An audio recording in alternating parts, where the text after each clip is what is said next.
Mereka tak totally satu premis menjual vape, tapi mereka akan menumpang dengan aktiviti perniagaan yang lain. Contohnya kedai gunting rambut dan juga penjualan telefon.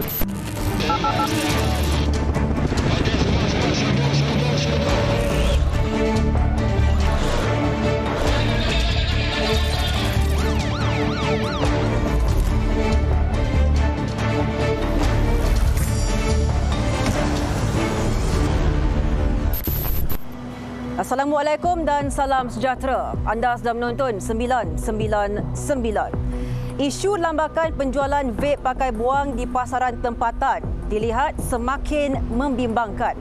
Penjualan tidak terkawal dipercayai menjadi faktor sesetengah pihak menyeludup masuk vape pakai buang dengan pelbagai cara untuk mengelak daripada dikenakan tindakan cukai.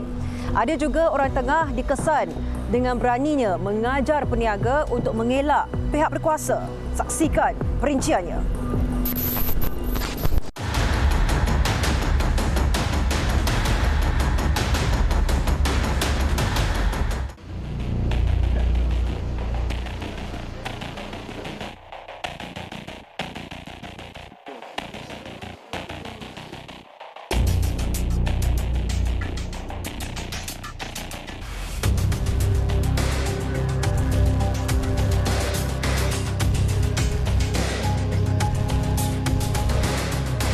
Industri vape atau rokok elektronik yang mula memasuki pasaran tempatan sejak tahun 2010 telah mencatatkan nilai runcitnya melebihi 2 bilion ringgit pada tahun 2022.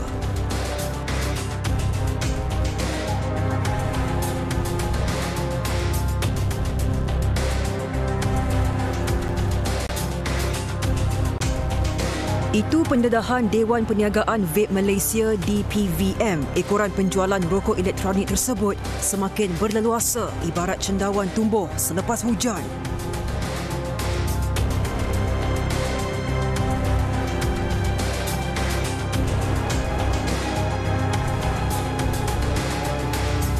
Namun, kewujudan vape pakai buang yang diimport secara tidak sah atau penipuan ikrar peranti elektronik untuk mengaburi pihak kastam menimbulkan persoalan mengenai kesahihan peranti itu dijual secara terbuka.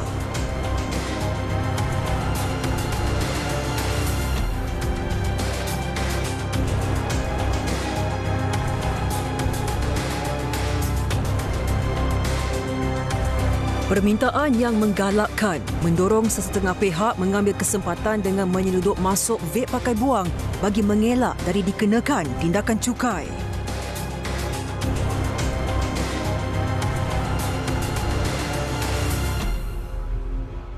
Ini jelas menyalahi Akta Kastam 1967 kerana gagal mengisytiharkan produk atau barang yang dibawa.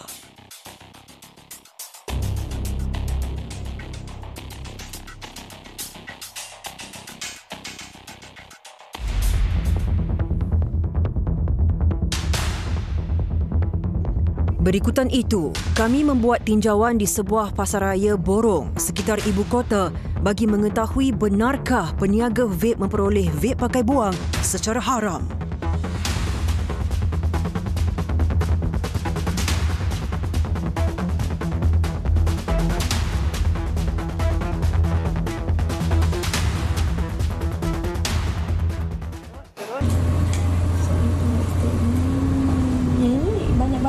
Dari mana?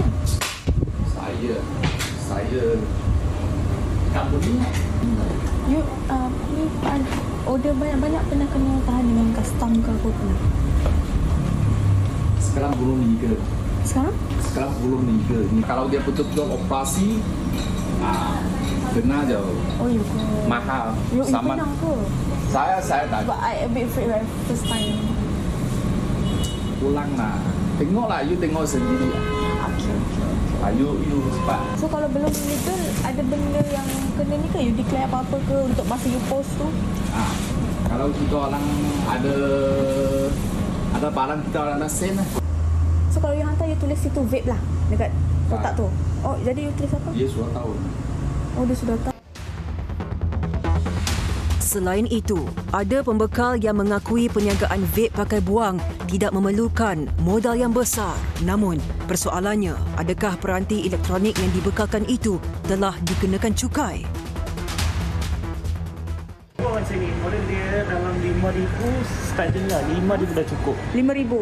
5,000 saja. Lepas tu macam ni pakai buang semua, ambil satu. Boleh masuk. Maksudnya macam ni keluaran yang sekarang akan ambil.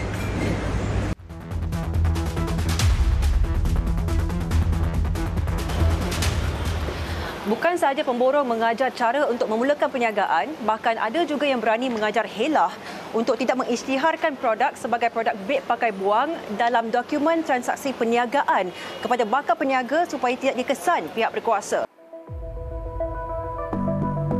Lambakan penjualan vape pakai buang ini turut menular di laman sosial apabila pembekal dikesan semakin aktif mencari ejen bagi mengedar stok yang sedia ada.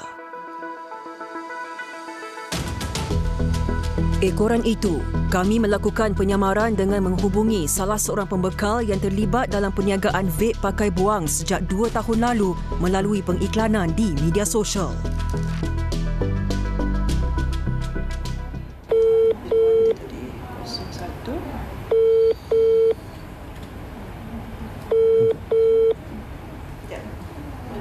Barang-barang tu semua China punya ke? Satu China saja? Betul. Oh, I see. Okey. Sebab I mahu harga dapat murah sikit mah. Baru first time buka kedai. Kalau murah, contoh nak ambil dekat China, mereka punya MOQ tinggi sangat. Pembekal tersebut mendakwa harga MOQ atau Minimum Order Quantity yang dikenakan ke atas unit produk vape pakai buang lebih mahal jika peniaga mengimport sendiri berbanding harga yang mereka tawarkan. I kena ada apa-apa surat ke atau lesen ke? Itu pun susah sikit lah. Kalau you arrange shipment ke apa-apa, ada risk juga. Kenapa? Risk apa tu? Shipment sebab kalau customer dekat Malaysia, kalau mereka check, mereka dapat cari dalam produk vape, mereka akan tahan. Yes, tahan barang you semua. Malah, dia turut menasihati kami supaya berjaga-jaga dengan operasi yang sentiasa dijalankan oleh pihak berkuasa. Beli dengar okey, tapi sekarang kedai memang ada risk juga. Sebab sekarang mereka spot check banyak area kedai vape. Kita tak boleh janji mesti ada risk semua kedai sama. Maksud nanti ada operasi dari custom ke. Rumusan penyamaran itu ternyata pembekal berkenaan cukup cakna terhadap undang-undang pihak berwajib apabila produk vape pakai buang tersebut diimport dari negara luar. Namun, sejauh manakah keberkesanan dan kepatuhan terhadap undang-undang sedia ada? Di Johor, tiada lagi pengeluaran lesen penjualan vape atau rokok elektronik yang termaktub di bawah Undang-Undang Pihak Berkuasa Tempatan PBT sejak tahun 2015. Oleh itu, pihak MBJB bertindak mengawal penjualan rokok elektronik termasuk vape pakai buang dengan menggerakkan operasi membantras perniagaan haram itu. Okey, sekarang ni kita akan pergi ke Pasar Borong Pandan yang mana memang kita nampak banyak aktiviti yang menyalahi lah. Bila kita tengok selepas PKP ni nampak aktiviti tu makin meluas semula dan hari ini kita akan ambil tindakan lah terhadap aktiviti penjualan vape dekat lokasi tersebut. Sebuah premis menjual alat elektronik dikesan turut menjual vape pakai buang yang diletakkan di meja kaca telefon bimbit.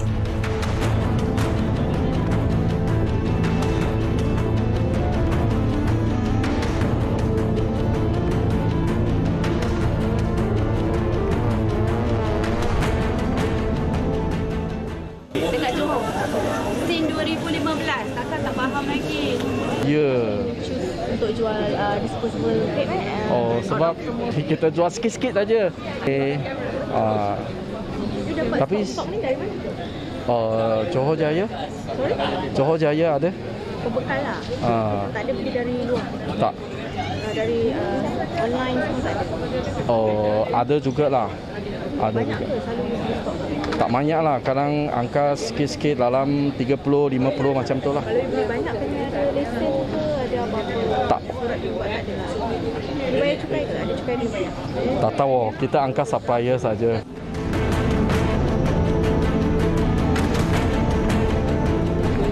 Atas permintaan ramai, itu helah pemilik kedai untuk menjual vape pakai buang ini walaupun tanpa berlesen. Dan sekarang ini pihak MBJB sedang merampas kesemua stok vape pakai buang yang dijual di premis ini mengikut Undang-Undang PBT Johor yang mengharamkan penjualan vape di negeri ini sejak tahun 2015.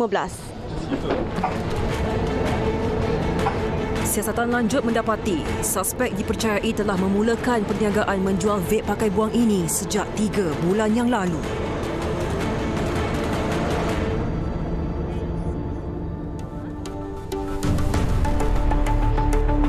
Operasi diteruskan di lokasi kedua yang dipercayai menjalankan penjualan vape pakai buang yang berselindung di sebalik sebuah kedai gunting rambut. Suspek juga didapati pernah disaman sebelum ini atas kesalahan yang sama. Kita tak ada pilihan lah. Maksudnya? Sebab kalau tak ambil, kita pun tak ada sale.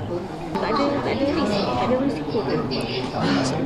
Sebab kita ambil pakai pos. KL. Dari KL. Barang semua KL je, KL Selangor je. Sekali kalau you restock berapa banyak? Tengok pada keadaan. Sebab kita bukannya sekali di stok banyak-banyak dan barang pun bukannya kita beli sekali jarum. Operasi yang dijalankan di 2 buah premis ini berjaya merampas dan menyita 3,000 vape pakai buang yang dijual secara terbuka. Mereka tak totally satu premis menjual vape, tapi mereka akan menumpang dengan aktiviti-aktiviti perniagaan yang lain. Seperti contohnya kedai gunting rambut, penjualan barang permainan kanak-kanak dan juga telefon lah. Dan juga ada juga yang kita dapati kedai-kedai runcit pun turut terlibat sama menjual vape tapi dalam kuantiti yang amat sedikit lah. Orang kata dari segi permintaan tu mungkin banyak ataupun dari segi segenap generasi.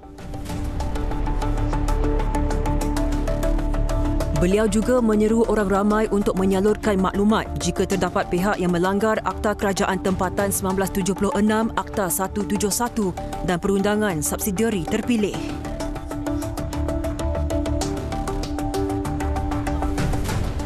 Hukuman bagi mereka, kita kalau di bawah undang-undang kecil Pelaksanaan Trade, Pendistribusian dan Perniagaan MBJB, mereka akan dikenakan hukuman maksima saman sebanyak RM2,000 di mahkamah lah. Dan juga barang-barang mereka akan dibuat pelucutan hak seperti yang saya nyatakan tadi, bermaksud mereka tak boleh menuntut dan hal tersebut kita akan buat pelupusan.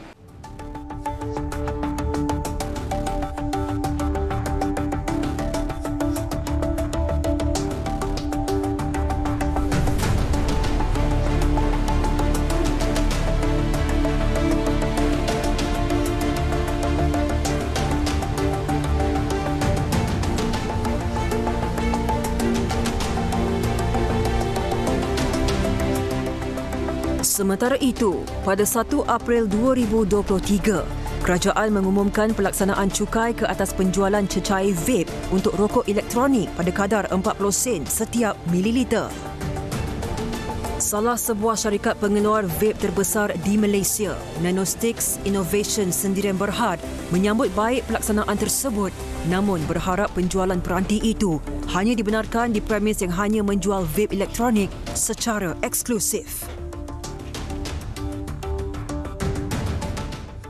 Namun begitu, kami berharap ianya tidak dibenarkan dijual secara berleluasa di restoran atau di kedai-kedai runcit seperti mana yang berlaku sekarang. Konklusinya, masih ada pihak yang culas serta tidak patuh ke atas tuntutan undang-undang dalam penjualan vape pakai buang.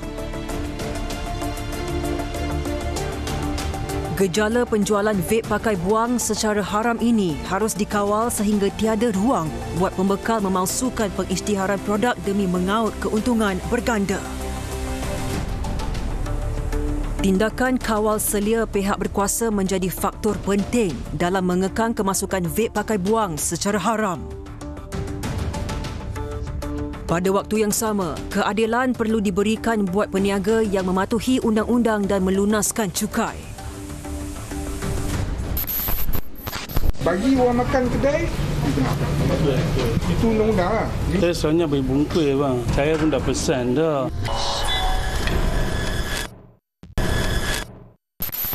Sepanjang Ramadan ini, Op Ponteng Puasa terus diperhebatkan dan lebih 100 hotspot berjaya dikesan oleh Jabatan Hal Ehwal Agama Islam Pulau Pinang.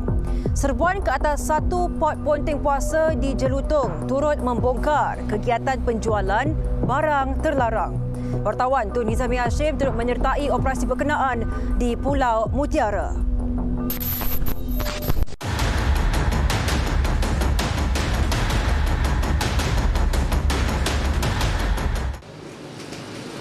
Sihat lah? Sihat. Abang buat apa bang tadi bang? Saya main isap rokok ya, bukan buat apa pun. Ya tak? Abang tahu bulan apa ni? Bulan Ramadan. Memang saya sini, saya TV hujung-hujung hari ni, saya main sini pula. Oh. Macam tak kena lah. Tak kena. Ya. Bukan nak main makan ke apa tak, cuma isap rokok. Ya, memang saya tak boleh tinggal. Abang sihat tak? Saya sihat, tapi kerja saya teruk. Kerja teruk. Itu antara alasan si kaki Ponteng Puasa yang didapati tidak menghormati bulan Ramadan dengan merokok, makan dan minum di tempat awam. Tempat ni dalam-dalam sikit kan, so orang tak nampak. Saya biasa duduk belakang sekali, tak bagi orang nampak. So hari ni nasib malang saya duduk depan sangat. Ya, cuma isap rokok saja saya main sini. Jabatan Hal Ehwal Agama Islam Pulau Pinang memperhebatkan Op Ponteng Puasa dengan kerjasama Majlis Bandaraya Pulau Pinang dan Jabatan Kesihatan Pulau Pinang.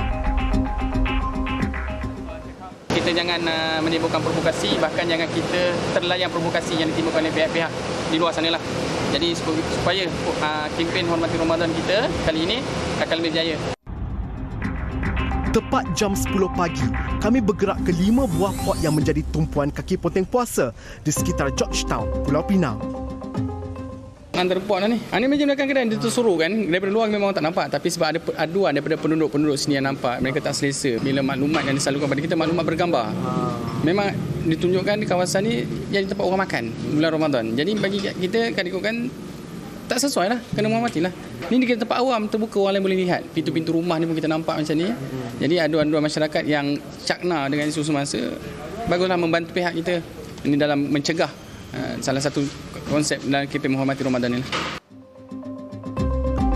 Berikutan itu, pemilik restoran berusia 42 tahun ini disiasat mengenai fungsi penyediaan meja di belakang premisnya.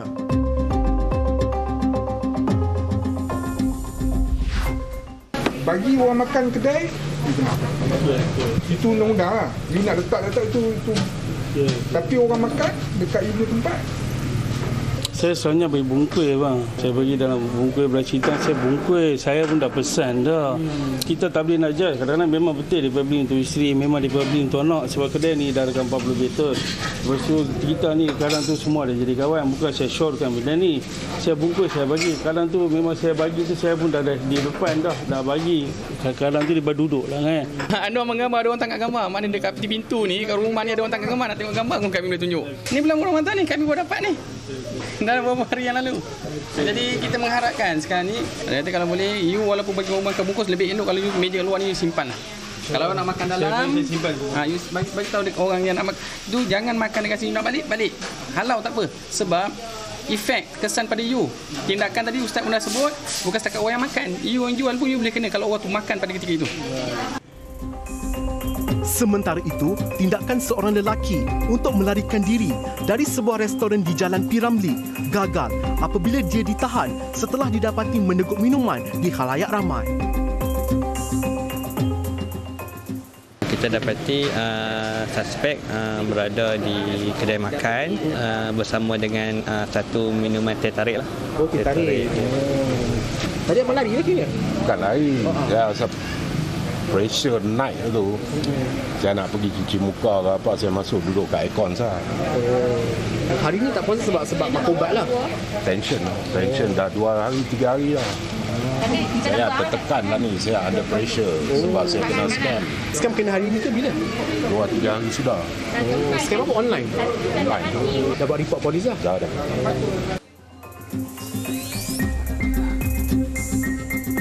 Siasatan di bawah Seksyen 15 Enakmen Undang-Undang Jenayah Syariah Negeri Pulau Pinang 1996 turut dilakukan ke atas pemilik kedai makan ini. Banyak orang makan sini ke bang? Tak. Selalu buka pagar. Bulan puasa tak bagi orang masuk. Tapi ada orang minum juga sini? Ini selalu dia sakit. Orang masa itu saya pergi. Saya tak pergi. Dia dah sakit. Selalu dia malu bukan. Tadi dia terlentang sini Pak. Oh dia pernah pingsan sini? Dia pernah terlentang. Kita telefon ambulans dia pergi hospital. Tak suruh dia bungkus ke macam mana minum rumah ke? Pasal saya tengok dia sendiri jatuh sini. Pasal itu saya tak pergi. Orang lain yang datang juga? Orang lain tak datang. Lain semua bungkus. Sekali lagi kami membuat macam ni, kami tangkap umur sekali. Okey? Operasi yang disertai 15 anggota pengok kuasa diteruskan ke sebuah kawasan perumahan di Sungai Pinang.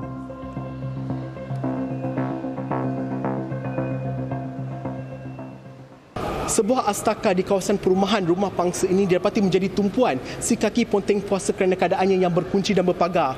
Dan setakat jam 11 pagi operasi dijalankan, 2 lelaki tempatan telah ditahan kerana dapati menghisap rokok di kawasan ini.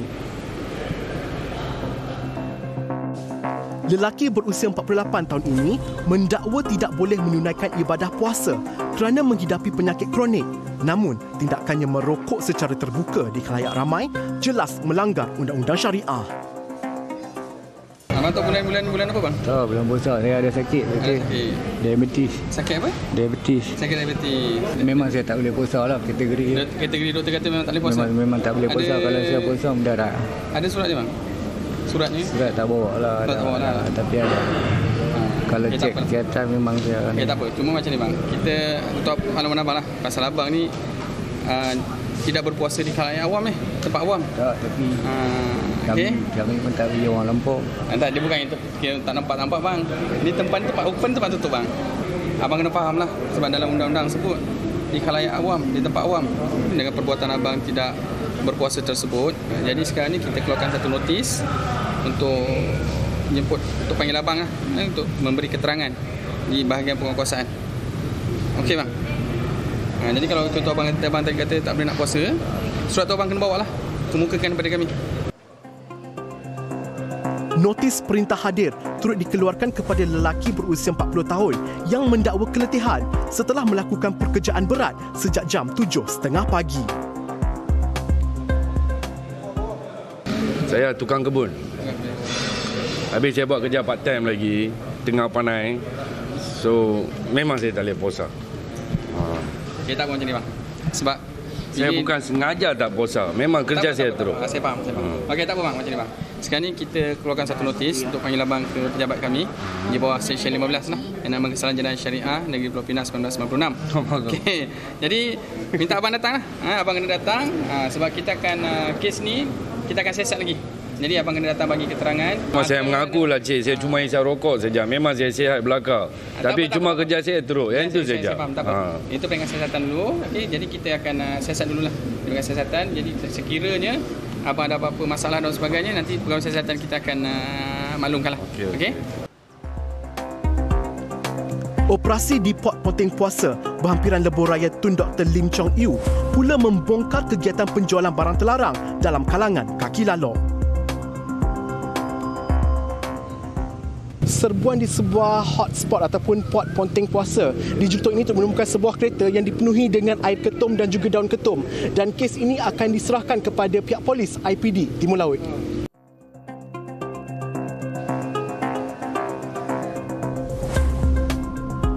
Susulan itu, kesemua air ketum dan daun ketum serta kereta ini dirampas pihak polis.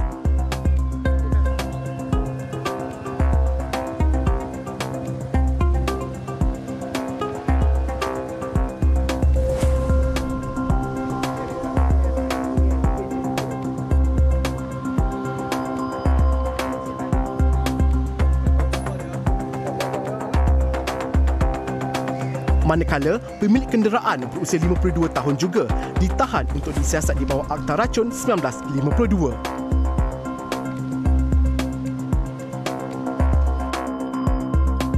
Menurut Ketua Penolong Pengarah Bahagian Penguatkuasaan Jabatan Hak Ehwal Agama Islam Pulau Pinang, Anwar Ismail, pihaknya telah mengeluarkan 30 notis kepada kaki ponteng puasa menerusi operasi ini. Bulan Ramadan untuk tahun ini kita telah mengenapati lebih kurang 140 hotspot yang di bawah pemantauan dan pemerhatian kita. Dan insyaAllah kita akan laksanakan ke semua operasi di hotspot-hotspot yang telah kita kenal bagi hotspot yang memang tempat untuk tumpuan orang yang tidak puasa lah, insyaAllah. Untuk publik lah dan semua hatilah bulan Ramadan al-Mubarak ni sebagai satu bulan kemuliaan, bulan untuk kita akan dapat pahala. Elokkanlah daripada mencemar bulan ini dengan perkara-perkara yang tidak elok dan perkara-perkara yang boleh menjatuhkan imej kita sebagai orang Islam dan menjatuhkan imej agama Islam itu sendiri, insyaAllah. Individu beragama Islam yang didapati merokok, makan dan minum di tempat terbuka pada bulan Ramadan boleh didenda RM1,000 atau penjara 6 bulan atau kedua-duanya sekali jika sabit kesalahan. Laporan Tun Nizami Hashim, 999. Basically, I'm just telling that I'm supposed to say here. This stated in the act to say that we cannot use the word Ramadan.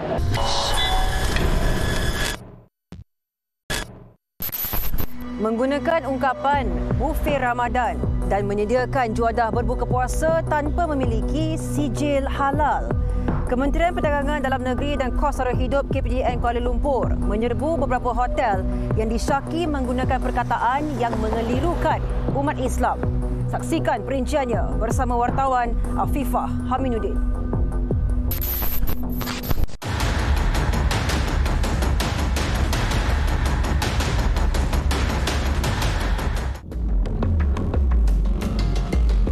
Sebuah hotel terkemuka di Jalan Belia Chowkit, Kuala Lumpur dipercayai telah menyalahgunakan ungkapan bufet Ramadan tanpa memiliki perakuan sijil halal yang sah.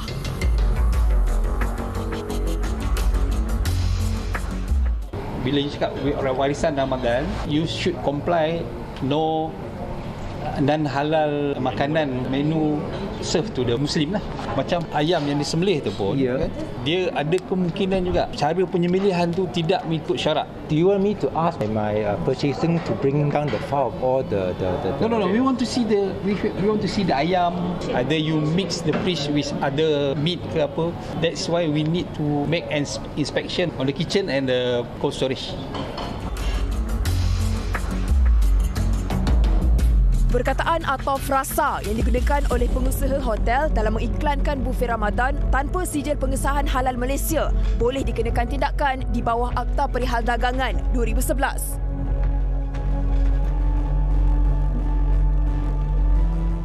Pemeriksaan di hotel ini mendapati pihak hotel menawarkan menu berbuka puasa dan menggunakan perkataan Ramadan bagi promosi untuk umat Islam walaupun sijil halal mereka telah tamat tempoh pada Januari 2022. Dan walau bagaimanapun, majoriti ramuan dan bahan mentah yang digunakan di bahagian dapur dipercayai tidak diragui oleh pihak berkuasa.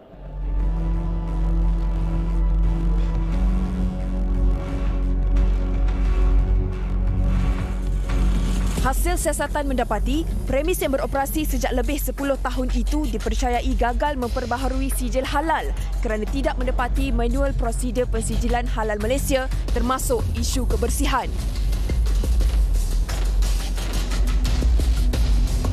When you don't have halal certificate and your halal certificate is expired, you cannot put your banner or put something like Ramadan, warisan Ramadan like that. We never put halal, sir. But customer think that, oh, we can eat here. All of these things is halal. Because of the title. That's what Jakim state, the title. Warisan Ramadan. Peniaga atau pengusaha hotel yang mempamerkan iklan menggunakan ungkapan bufet Ramadan, juadah berbuka puasa atau iftar tanpa memiliki sijil halal yang ditetapkan Jabatan Agama Islam Wilayah Persekutuan atau Jabatan Kemajuan Islam Malaysia JAKIM boleh didenda tidak melebihi RM5 juta.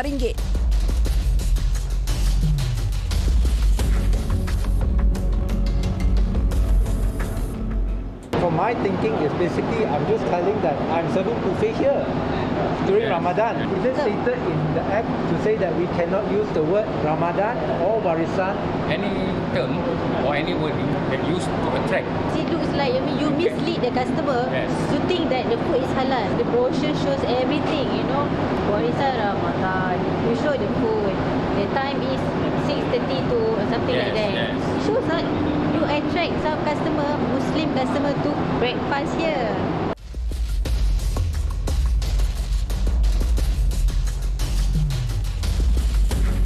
Menurut Pengarah Kementerian Perdagangan Dalam Negeri dan Kos Sara Hidup KPDN Kuala Lumpur, Arifin Samsudin, kesemua pemilik premis makanan perlu bertanggungjawab dan tidak mengelirukan umat Islam sekiranya tidak mempunyai sijil halal bagi mengelak sebarang penipuan. Untuk Ops Pantau ini, kita perhatikan, kita tengok balik mana-mana premis yang menawarkan hidangan berbuka puasa dengan terms-terms yang memang very Islamic, yang memang menunjukkan dia halal walaupun dia tak ada sijil halal. Contoh restoran itu sebelum ni restoran bukan Islam, tapi bila bulan puasa dia keluar iftar Ramadan, sebelum ni orang Muslim tak masuk, bila dia tengok iftar Ramadan dia beranggapan itu adalah halal dan dia masuk. Yang tu kita kena siasat. Operasi bermula jam 2 petang itu turut disertai 25 pegawai pelbagai agensi termasuk Jabatan Agama Islam Wilayah Persekutuan, Jabatan Kemajuan Islam Malaysia dan Jabatan Kesihatan Wilayah Persekutuan Kuala Lumpur dan Putrajaya.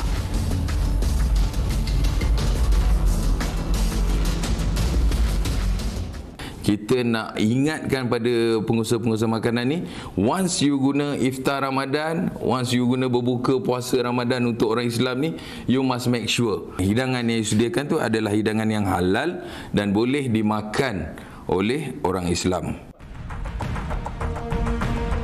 Selain itu, seluruh umat Islam di Malaysia juga diingatkan agar lebih berhati-hati dalam memilih premis makanan sepanjang bulan Ramadan dan disahkan halal oleh JAKIM dan Jabatan Agama Islam Negeri.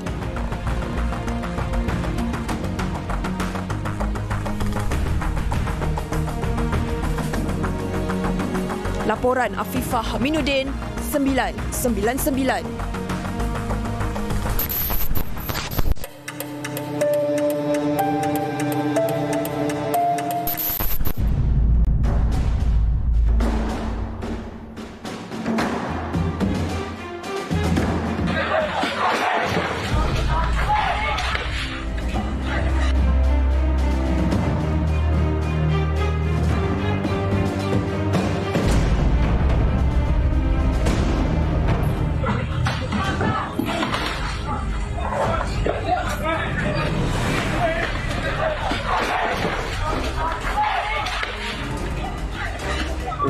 Ganda besar.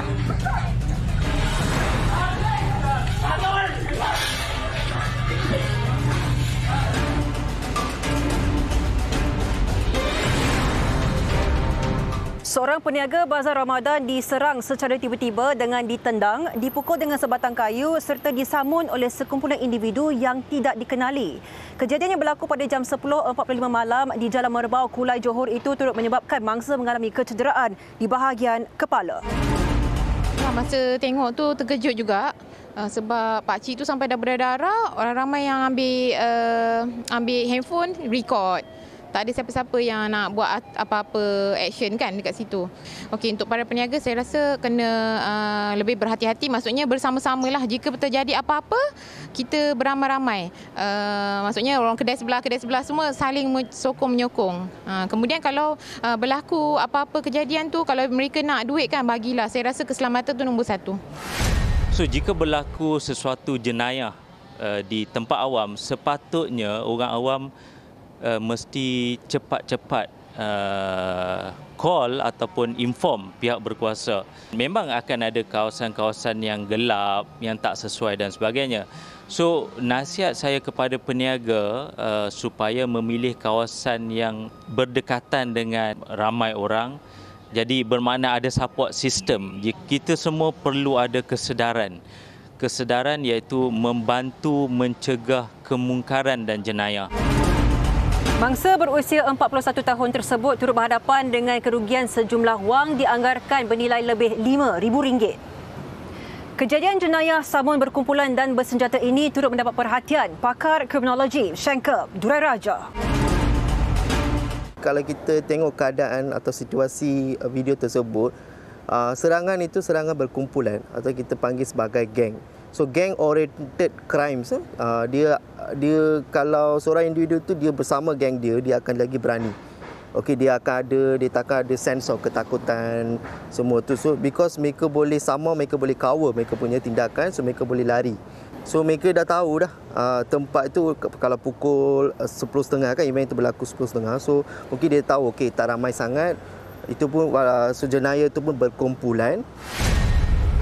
Susulan itu, 5 suspek berusia lingkungan 18 hingga 47 tahun tumpas selepas ditahan oleh pasukan polis daerah Kulai serta senjata dan sehelai pakaian turut dirampas kurang dari 24 jam laporan polis dibuat oleh mangsa. Okay, kalau kita tengok mostly faktor property crime will be duit lah. Mungkin mereka ada any vengeance terhadap pemilik itu ke, atau mereka nak berebut tempat itu ke. Elakkan kecurian duit ke something, kita boleh opt to digital payment. Kita sekarang semua dah, it's a very easy convenience kan. Kita register je, kita boleh dapatkan QR code. Letak je QR code, tapi kita tak perlu handle the cash. Okay, because duit ni akan jadi faktor pada semua jenayah. Even jenayah kolor putih pun, jenayah komersial pun, faktor dia adalah duit. Kes disiasat di bawah Seksyen 394 Kanun Keseksaan yang peruntukan hukuman penjara sehingga 20 tahun serta denda atau sebatan jika sabit kesalahan.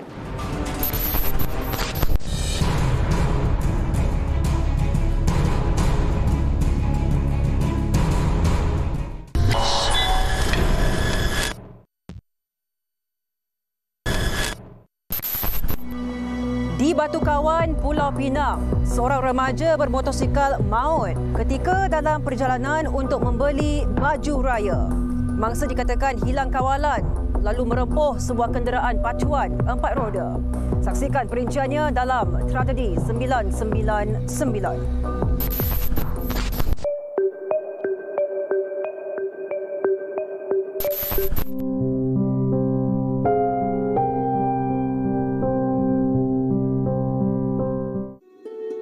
Perjalanan seorang remaja untuk membeli pakaian raya berakhir dengan tragedi apabila maut dalam kemalangan di kilometer 8.9 Jambatan Sultan Abdul Halim Muazzam Shah menghala ke Batu Kawan. Motosikal mangsa dipercayai hilang kawalan dan merempuh sebuah kenderaan pacuan 4 roda dari belakang.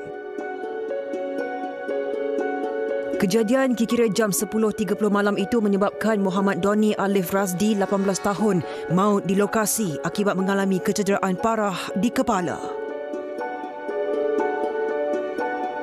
Mangsa yang merupakan anak tunggal dikatakan dalam perjalanan ke Uptown Perda di Bukit Bertajam untuk membeli belah sempena Aidilfitri.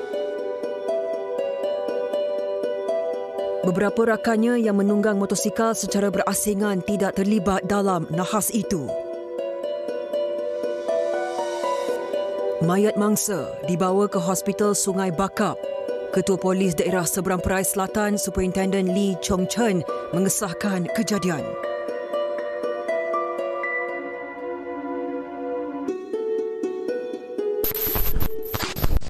Seorang wanita maut dipercayai dipukul dengan tukul besi oleh suaminya. Pihak polis percaya motif kejadian adalah akibat cemburu. Kejadian yang berlaku di Dungun, Terengganu itu membuka tirai rangkuman kejadian jenayah seminggu 999.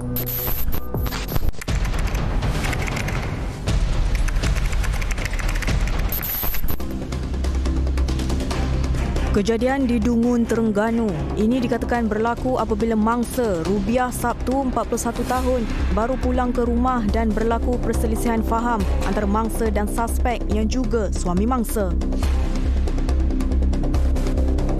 Perselisihan faham bermotifkan cemburu ini membawa kepada pembunuhan apabila suspek menggunakan tukul besi dan memukul mangsa berkali-kali hingga parah di kepala dan muka. Mangsa mati serta-merta di tempat kejadian. Difahamkan pasangan berkenaan telah berkahwin tahun lalu dan mempunyai seorang anak perempuan berusia 6 bulan. Mayat mangsa telah dibawa ke Hospital Sultanah Nur Zahirah Kuala Terengganu untuk dibedah siasat. Kes disiasat mengikut Seksyen 302 Kanun Keseksaan. Seorang pengawal keselamatan telah dibawa ke Kompleks Mahkamah Air Keruh Melaka bagi mendengar pertuduhan merogol anak tirinya yang berusia 16 tahun sejak 3 tahun yang lalu. Turut ditahan ialah isterinya yang bersubahat menyembunyikan perbuatan suspek terhadap anak kandungnya itu. Mangsa sebelum ini dilaporkan telah melarikan diri sejak 2 minggu lalu dan telah ditemui di Perak. Bertindak atas laporan mangsa, polis telah menahan suspek yang berusia 36 dan 40 tahun itu di lapangan terbang antarabangsa Kuala Lumpur sebaik tiba dari Sabah atas urusan peribadi. Kes disiasat mengikut Seksyen 376B dan Seksyen 109 Kanun Keseksaan. Terima kasih kerana bersama kami sehingga ke penghujung rancangan. Jangan lupa untuk terus menyalurkan sebarang berita kejadian jenayah menerusi email, Facebook dan juga Instagram rasmi 999 seperti tertera. Saya Sofia Nur Solihatun mewakili tim penerbitan 999 mengucapkan Assalamualaikum dan selamat malam. Ingat, jenayah membawa padah.